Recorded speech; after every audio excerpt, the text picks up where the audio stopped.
Hello everyone, welcome to Black Mirror horror. कैसे हैं आप सब? आई होप आप सब ठीक होंगे। एक बार फिर मैं हाजिर हूँ समय चक्र और हाकनी की कहानी का आखिरी भाग लेकर, और उम्मीद करती हूँ कि ये कहानी आप सभी को पसंद आई होगी। कहानी पसंद आई हो तो इस वीडियो को लाइक और चैनल को सब्सक्राइब ज़रूर कीजिएगा, और साथ ही बेल आइकन प्रेस करना ना भूलें। तो चलिए अब बढ़ते हैं हमारी कहानी की ओर। मगर उससे पहले अगर आपने इस कहानी के 5 भाग नहीं देखे हैं तो पहले उन्हें सुन ले, वरना आपको आगे की कहानी समझ में नहीं आएगी। लिंक डिस्क्रिप्शन में है। तो चलिए अब सुनते हैं हमारी आगे की कहानी। जीवन पर्यंत अब अंधेरी रात है। यहाँ सूर्य की किरणें नहीं आती। इस धरती पर केवल राख ही राख है, या यूँ कहूँ कि हर ओर से ये जो राख दिखाई देती है वो असल में इंसानों के हड्डियों के अवशेष हैं। मैं आकाश। कुछ दिनों की बात लगती है, जैसे मैंने सब पा ही लिया था, लेकिन आज हार चुका हूँ। यहाँ इस दुनिया में काल पिशाच के आगमन के बाद क्या हुआ, कितना विनाश हुआ, अगर मैं ये सब बताने बैठूँ तो यकीन मानो आप विश्वास नहीं करेंगे। आज मैं जानता हूँ मैंने क्या कर दिया है। मुझे लोगों ने रक्षक समझा। उन्हें लगा कि मैं देवताओं द्वारा भेजा गया एक ऊर्जा स्रोत हूँ जो उन्हें आने वाली मुसीबतों से बचाएगा। लेकिन मेरी इसी ऊर्जा ने आज इंसानियत को हमेशा के लिए मौत की नींद सुला दिया है। आकाश अपने मन में ये सब सोच ही रहा था कि अचानक उसके सामने एक पिशाच आता है और कहता है, कैसा लग रहा है इंसानियत के योद्धा? आकाश अभी एक खंडहर जैसी जगह पर एक पेड़ से बंधा हुआ था। उसकी हालत इतनी खराब थी कि वो कुछ भी समझने की दृष्टि तक पहुंच ही नहीं पा रहा था। एकाएक उसे ऐसा लगा जैसे किसी ने उसे आवाज़ दी हो। लेकिन अब इस दुनिया में पिशाचों के अलावा कोई नहीं है। जो भी इंसान बचे हैं वो सभी कैद हैं, ताकि वो सभी इन पिशाचों की भूख को मिटा सके। आकाश, मुझ पर तरस खाओ और मुझे इस जीवन से रिहा कर दो। मैं यहाँ इस तरह घुट घुट कर नहीं जी सकता। पिशाच, नहीं नहीं, अभी तो एक अंतिम कार्य शेष है। जैसे ही तुम्हारी आवश्यकता खत्म हो जाएगी तो कालमुखी पिशाच स्वयं ही तुम्हें मौत की नींद सुला देंगे। इसके बाद वो पिशाच ठहाके मारकर ज़ोर ज़ोर से हंसने लगा, और फिर वो वहाँ से वापस लौट गया। उस पिशाच की बातों को सुनकर आकाश को थोड़ा आश्चर्य तो हुआ। उसने सोचा कि अब तो कालमुखी इस दुनिया में आ भी गया है। वो लगभग पूरी धरती को उसने तबाह कर दिया है। आखिर ऐसा कौन सा कार्य शेष है अभी उसकी, जिसके लिए उसे अभी भी मेरी आवश्यकता है? आकाश अभी ये सब सोच ही रहा था कि अचानक उसी पेड़ में से एक आवाज़ आकाश को सुनाई दी, जिस पेड़ से वो बंधा हुआ था। आकाश, मेरी बात ध्यान से सुनो बेटे। मैं आदित्यनाथ हूँ। मैं इस समय काल के ऐसे मोड़ पर हूँ जहाँ मुझे वो पिशाच ढूंढ नहीं सकते। तुम्हें कैसे भी करके यहाँ से निकलना होगा। अभी भी समय है। हम ये सब रोक कर फिर से तब सब कुछ पहले जैसा कर सकते हैं। आकाश, आप जहाँ से मुझसे संपर्क कर पा रहे हैं, मैं आपको कह देना चाहता हूँ कि अब इसका कोई लाभ नहीं है गुरुदेव। यहाँ इस दुनिया में केवल मौत है, और ये सब कुछ मेरी वजह से हुआ है।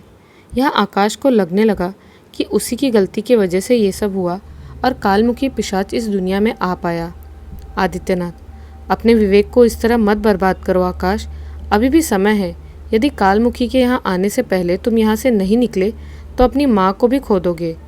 आदित्यनाथ के इन शब्दों ने जैसे आकाश पर जादू कर दिया हो।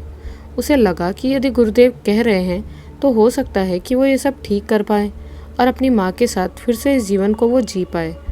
फिर कुछ सोचकर आकाश ने कहा, मैं यहाँ से कैसे निकल पाऊँगा गुरुदेव? यहाँ इन पिशाचों ने मुझे कैद कर रखा है। यदि मैं इन जंजीरों को हाथ भी लगाऊँ तो ये मुझे असहनीय यातनाएँ देती हैं। ये मायावी जंजीरें न तो खुलती हैं और न ही इन्हें तोड़ सकते हैं। आदित्यनाथ, तुम्हें किसने कहा कि ये जंजीरें नहीं खुलती? और आदित्यनाथ के इतना कहते ही आकाश की जंजीरें अपने आप ही बिना कोई आवाज़ किए खुल गई, और आकाश वहाँ से भागने लगा। आकाश भागते हुए अब उस खंडहर के बाहर तक आ गया था, लेकिन बाहर पिशाचों का पहरा था। आकाश ने दृढ़ संकल्प से अपनी आंखें बंद की और माँ काली को याद करने लगा। उसने 5 बार माँ काली के नाम का जाप किया तो उसकी दोनों हथेलियाँ चमकने लगी, और उसे ऐसा लगा मानो अब वो सब कुछ जानता हो। उसने अपने हाथों को हाकिनी मुद्रा में उठाया और एक मंत्र पढ़ा, जिसके तुरंत बाद ही वो अदृश्य हो गया। अदृश्य होने के बाद आकाश आदित्यनाथ से इंद्रियों द्वारा संपर्क कर उस स्थान तक आ पहुंचा जहां पर आदित्यनाथ ने उसे आने को कहा था। ये जगह एक पुराना शिव मंदिर था जो कि शहर से दूर वीराने में बसा हुआ था। आदित्यनाथ ने उसे इस मंदिर की पहली सीढ़ी पर अपने खून से ओम लिखने को कहा और ये बताया कि जैसे ही तुम ओम लिख दोगे तो इसके बाद अपना मस्तक झुकाकर भगवान से प्रार्थना करना। इसके बाद आकाश ने ठीक वैसे ही किया, लेकिन उसे सबसे पहले अपने वास्तविक रूप में आना था। उसने फिर से हाकिनी मुद्रा में अपने दोनों हाथों को अपने माथे पर लगाकर एक मंत्र पढ़ा और वो तुरंत ही पहले की भांति अपने वास्तविक स्वरूप में आ गया था। इसके बाद उसने अपने दांत से अपने हाथ की एक उंगली को काट लिया और आदित्यनाथ के द्वारा बताए तरीके से मंदिर की पहली सीढ़ी पर अपना रक्त गिराया और भगवान शिव से प्रार्थना करने लगा। मेरे भीतर बहता ये रक्त आपका दिया आशीर्वाद है प्रभु। यदि आप ही अपने पुत्र की सहायता नहीं करेंगे तो कौन करेगा। आकाश के इतना कहते ही मंदिर एकदम से हिलने लगा और उसी सीढ़ी के नीचे एक रास्ता खुल गया। लेकिन आकाश अंदर जा पाता उससे पहले ही वहाँ पर एक पिशाच आ पहुँचा। उसने आकाश को देखकर हल्की मुस्कान भरी और अपने नुकीले नाखूनों को फूंक मारकर हंसने लगा। आकाश ये देखकर कुछ विचलित अवश्य हुआ, लेकिन अब उसने अपने आप को स्थिर किया और माँ काली का नाम लेकर उसने अपने रक्त को हवा में उछाल दिया। रक्त की बूंदें अविश्वसनीय रूप से जुड़कर एक तलवार बन गई और आकाश ने उसे हाथ में कसकर पकड़ लिया। उसके बाद वो पिशाच पर झपट गया। एक ही वार में उसने वो तलवार उस पिशाच के दिल के पार कर दी, जिससे वो पिशाच के अंदर का सभी खून जलकर सूख गया और वो पिशाच वहीं राख हो गया। ठीक इसके बाद वो उस मंदिर के अंदर दाखिल हो गया, जहाँ थोड़ी दूर अंदर जाते ही उसे एक बड़े पत्थर पर विराजमान आदित्यनाथ दिखे।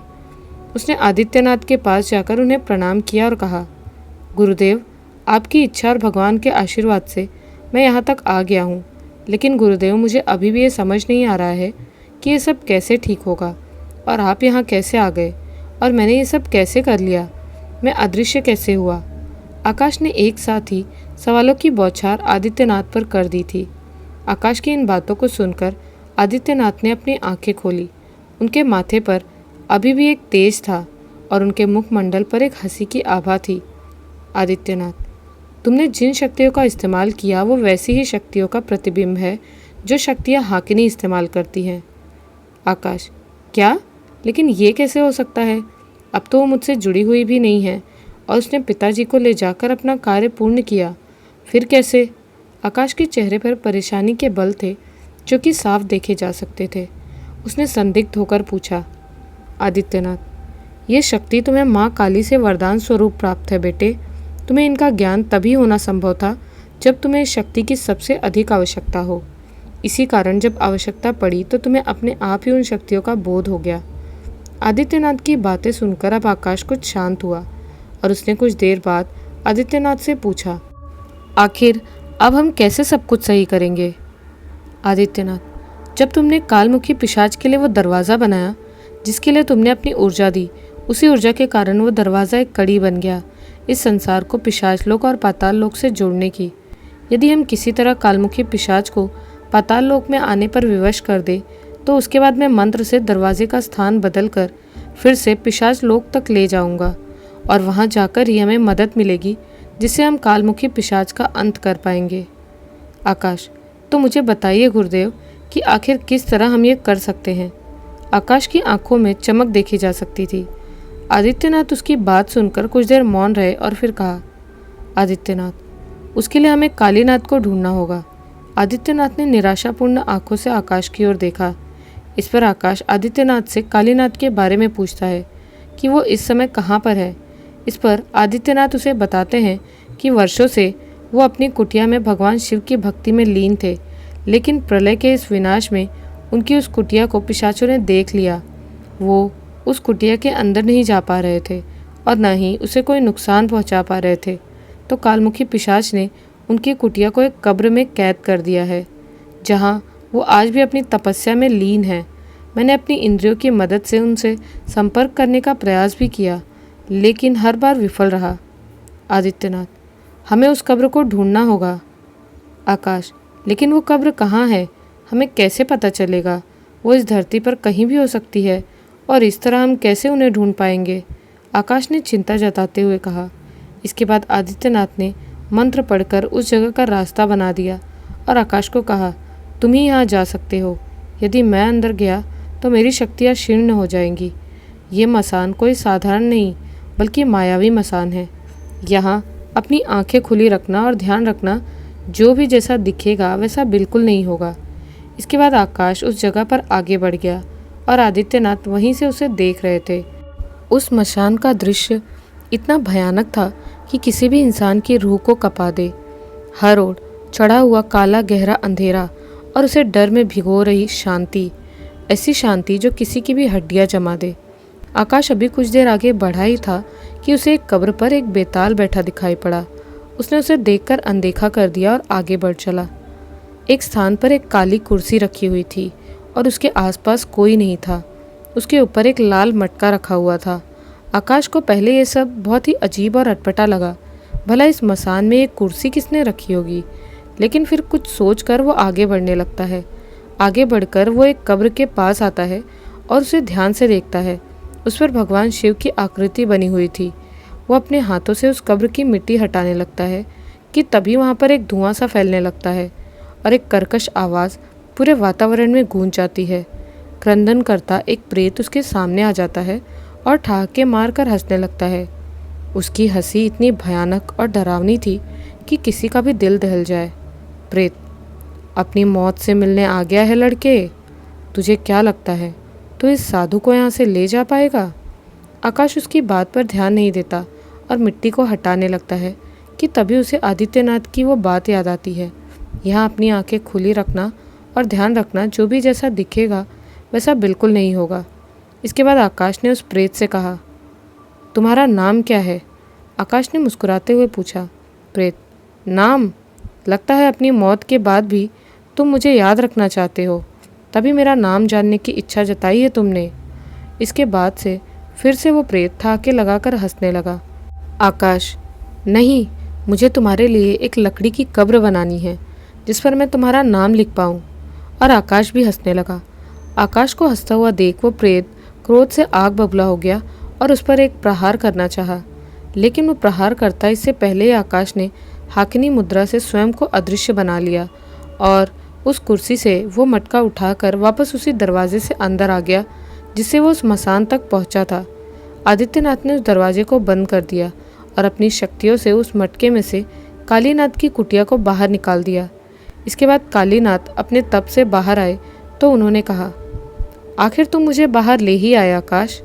कालीनाथ ने मुस्कुराते हुए कहा, आकाश, लेकिन आप मुझे कैसे जानते हैं और आपको कैसे पता कि मैं ही आपको बाहर लेकर आया हूँ? आकाश ने संदिग्ध होकर पूछा।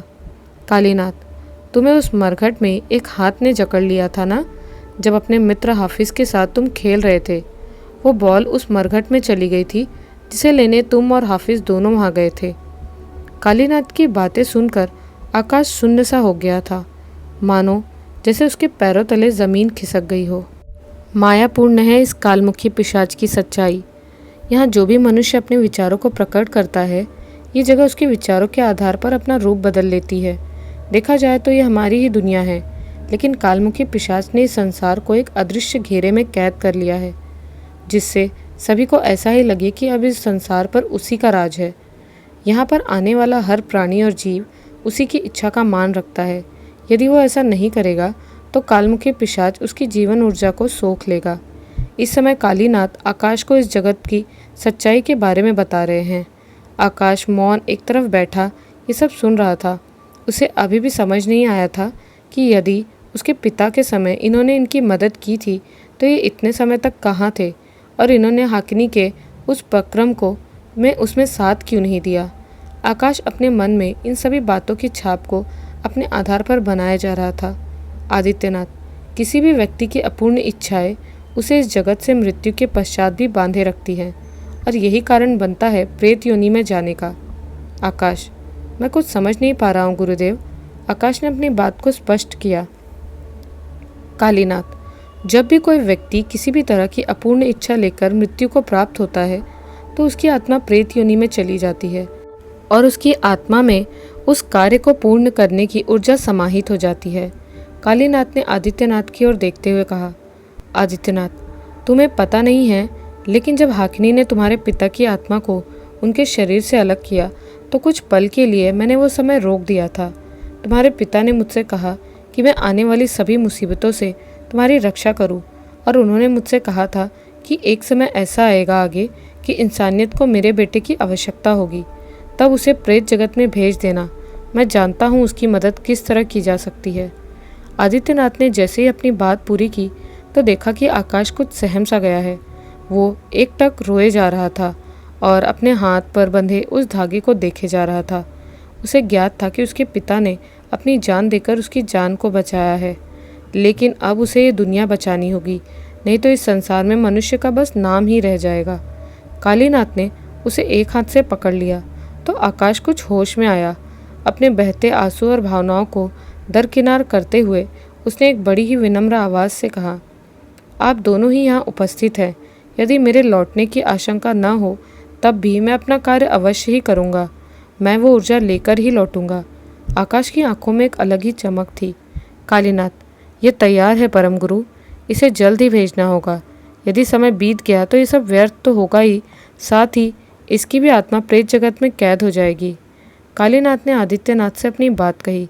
इसके बाद आदित्यनाथ आकाश को सब कुछ समझाने लगे, और वहीं दूसरी तरफ अब निकुंभ को पता लग गया था कि उसके पहरेदार पिशाचों से बचकर आकाश भाग निकला है। वो दूसरे पिशाचों को उसे ढूंढने के लिए कहता है और स्वयं अपने स्थान पर आकर यज्ञ करने लगता है। दूर कहीं चारों तरफ की हवाएं जता रही थी कि यह परिवेश कहीं और का नहीं बल्कि प्रेत जगत का है। यहाँ का परिवेश और वातावरण इतना भयावह है कि उसे देखा जाए तो शरीर का रोम रोम आतंकित हो उठे। हर जगह पर आत्माओं को यातनाएं दी जा रही थी।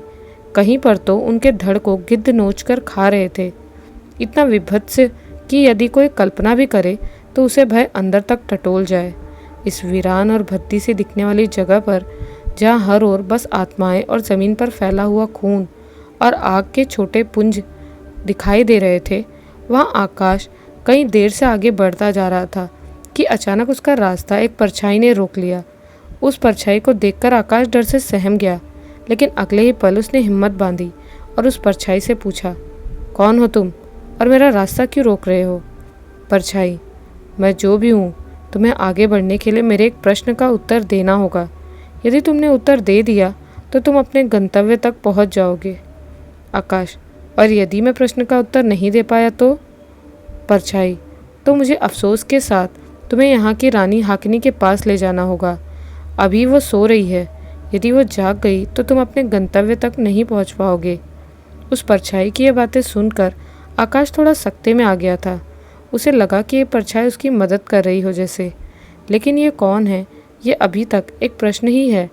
यदि मैं उसके सवाल का उत्तर दे दूं तो शायद मैं जान सकूं कि ये कौन है जो मुझे हाकिनी से बचाने का प्रयास कर रहा है। आकाश ने अपने मन में ही ये सब सोचा और कहा, आकाश, ठीक है, मैं तुम्हारे प्रश्न का उत्तर देने को तैयार हूँ, पूछो। परछाई, ऐसा कौन सा त्याग है जो संसार में सबसे उच्च है? आकाश ने प्रश्न सुनते ही अपनी आंखें बंद कर ली और उसे अपने पिता का वो अंतिम दृश्य दिखाई दिया जिसे उसने उनकी मौत के समय देखा था। आकाश ने अपनी नम आंखें खोली और बोला, तो सुनो, इस संसार में सबसे उच्च त्याग वो है जो एक पिता अपनी संतान के लिए करता है। एक पिता स्वयं कष्ट भोग कर भी अपनी संतान को एक अच्छा जीवन देता है और समय आने पर अपनी संतान के लिए अपने प्राणों का भी त्याग करने से नहीं चूकता। इतना कहते ही आकाश की आंखों में उसके पिता का चेहरा उभर आया और एक पानी की धारा उसकी आंखों के किनारों से बहने लगी। परछाई, मुझे तुमसे यही अपेक्षा थी बेटे। इतना कहकर वो परछाई अपने वास्तविक स्वरूप में आ गई थी। ये और कोई नहीं बल्कि आकाश के पिता विजय की आत्मा थी। हाकिनी ने विजय की आत्मा को अपना गुलाम बना लिया था और वह विजय से जो भी चाहती वो करवाती। इसके बाद विजय ने अपने हाथ को आकाश की तरफ बढ़ा दिया और अपने नेत्रों को स्थिर कर एक ऊर्जा का पुंज उसकी हथेली पर रखा और कहा, अपनी आत्मिक शक्ति का प्रयोग करो बेटे, तुम ये कर सकते हो। आकाश कुछ करता इससे पहले ही वहाँ पर हाकिनी के गुप्तचर सिपाहियों की आत्माएं आ गई, लेकिन विजय की आत्मा ने ऊर्जा पुंज को आकाश के हाथ में मंत्र सिद्ध कर दिया था जिससे कि वो पुंज उसके हाथों से अलग ना हो। विजय अब उन गुप्तचरों की आत्माओं पर टूट पड़ा और एक के बाद एक प्रहार वो उन पर करने लगा। यहाँ वो सिपाही आकाश को पकड़ना चाहते थे, लेकिन आकाश जैसे अपने पिता को देखकर होश ही खो चुका था। ये शोर सुनकर हकनी की तंद्रा टूट गई और वो बाहर आने लगी। विजय को इस बात का एहसास हो गया था कि हकनी जाग गई है और वो यहीं आ रही है, तो उसने अपनी पूरी शक्ति से एक प्रहार उन आत्माओं पर किया और आकाश को कहा, बेटे लौट जाओ यहाँ से, ये जगह अब तुम्हारे लिए नहीं है, अपनी शक्तियों का इस्तेमाल करो। इसके बाद आकाश ने तुरंत ही अपने बाएं हाथ की तर्जनी उंगली को अपने माथे पर रखा और अंतिम बार अपने पिता को देखकर वहाँ से अंतर्ध्यान हो गया। आकाश की आत्मा अब अपने शरीर में लौट आई थी, लेकिन इस क्षण में निकुंभ उस मंदिर के अंदर आ गया था और कालीनाथ और आदित्यनाथ दोनों ही निकुंभ को रोकने के लिए उसके आगे आ खड़े हो गए। इसके बाद निकुंभ ने उन दोनों पर वार करना चाहा, लेकिन वो ऐसा कर नहीं पाया। अपने हर विफल होते प्रयास के साथ उसके क्रोध का आंकड़ा भी बढ़ते ही जा रहा था। आदित्यनाथ, हार मान लो निकुंभ, तुम ईश्वरीय शक्ति से नहीं जीत सकते। निकुंभ, भले ही मैं जीत नहीं सकता, लेकिन विपदा तो अब ला ही सकता हूँ। इसके बाद एक भयंकर क्रंदन के साथ आसमान में बिजली चमकने लगी और बादल गर्जन पर उतर आए। एक अदृश्य हंसी वहाँ गूंजने लगी और एक तेज हवा के झोंके के साथ कालमुखी पिशाच वहाँ आ गया था। इसके साथ ही आदित्यनाथ ने अपने एक ही वार से निकुंभ की आत्मा को जलाकर राख कर दिया। निकुंभ वहीं तड़प कर राख बन गया। कालमुखी पिशाच, वाह तांत्रिक, मान गए तुझे। तूने तो मेरी शक्ति के एक अंश को ही मिटा दिया, लेकिन मुझे नहीं मिटा पाएगा। मैं सर्वशक्तिमान हूँ, कालमुखी पिशाच हूँ मैं। तेरी कोई भी तंत्र विद्या मुझ पर असर नहीं करेगी। इसके बाद कालीनाथ और आदित्यनाथ ने एक साथ अपनी शक्तियों को मिलाया और कालमुखी पिशाच पर वार किया, लेकिन कालमुखी पिशाच ने उस वार को कालीनाथ पर ही उलट दिया और फलस्वरूप कालीनाथ चोटिल होकर दूर जा गिरे। यहाँ आकाश ये सब देखकर आगे आता है और अपने हाथ में मौजूद उस ऊर्जा पुंज से अपनी आत्मा के हिस्से को एक कर लेता है। वो हवा में उड़ता हुआ एक स्थान पर रुक जाता है और अपनी आंखों पर हाकनी मुद्रा से अपने दोनों हाथों को रोक लेता है और उसके समय उसके हाथों से असीम ऊर्जा का प्रवाह होता है, जो कि इस संसार को उस घेरे से बाहर ले आता है जिसमें कालमुखी पिशाच ने इस संसार को कैद किया था। आदित्यनाथ अपने बालों की एक शिखा को तोड़कर उसे मंत्र पढ़ते हुए हवा में उछाल देते हैं और देखते ही देखते वो शिखा एक दैवीय पाश में बदल जाती है। इसके बाद उस पाश से आदित्यनाथ कालमुखी पिशाच को जकड़ लेते हैं और आकाश से उस पर अपनी आत्मिक शक्ति से वार करने को कहते हैं। आकाश अपनी आंखें बंद करने ही लगता है कि कालमुखी पिशाच उस पाश को तोड़ देता है।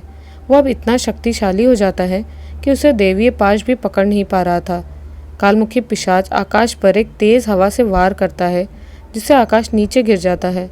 आकाश को बहुत चोट आई होती है और वो बुरी तरह से चोटिल हो जाता है। आदित्यनाथ अपनी पूरी तंत्र शक्ति का उपयोग करते हैं और एक बार कालमुखी पिशाच की आंख पर करते हैं, जिससे कि उसकी आंख कुछ भी नहीं देख पाती और वो क्रोध में सब कुछ तहस नहस कर देता है। इसके साथ ही आदित्यनाथ आकाश की तरफ बढ़ते हैं, लेकिन उतने में ही कालमुखी पिशाच का हाथ उन्हें आ लगता है, जिससे वो दूर जाकर गिरते हैं। कालीनाथ को ये सब अब स्वप्न जैसा प्रतीत होता है। चारों तरफ हाहाकार मचा होता है और संसार में एक दुष्ट इकाई विनाश का कारण बनती जा रही है। वो देखते ही वो एक मंदिर में बेसुध पड़े हैं और एक आकृति उनकी ओर बढ़ती है। धुंधली वो आकृति उन्हें हाथ में त्रिशूल थमाती है और कालीनाथ होश में आ जाते हैं। वो उठते हैं और कालमुखी पिशाच की ओर दौड़ लगा देते हैं। भागते हुए हवा में उछाल कर एक वार और वो त्रिशूल कालमुखी पिशाच के दिल को चीरती हुई बाहर हो जाती है। इसी के साथ ही सब कुछ पहले की भांति सामान्य हो जाता है। धरती पर पुनः रोशनी लौट आती है और सभी इंसान पुनः ही जीवित हो जाते हैं। समय फिर से वहीं से शुरू होता है जहाँ पर कालमुखी पिशाच इस दुनिया में कदम रखने से पहले होता है। कालीनाथ आदित्यनाथ और आकाश को होश में लाते हैं और उन्हें अपने साथ ले जाते हैं।